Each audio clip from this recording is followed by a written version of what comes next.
Wag ka raw iinom. Wag na wag. Wag na wag na iinom ka ng mga expired medications. Okay?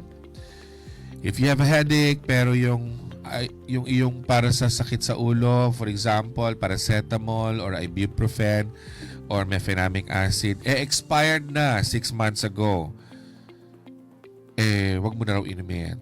Actually, pwede pa naman, no? Kasi sabi nga natin, pag inabot na ng gamot ang kanyang expiration date, ibig sabihin, nabawasan na yan ng 10% ng kanyang potency, no? O yung yung sinasabi niyang 500 milligrams, for example, hindi na yan 500 milligrams. Pero, ano lang yan, babawasan mo lang ng 10%, which is basically 50.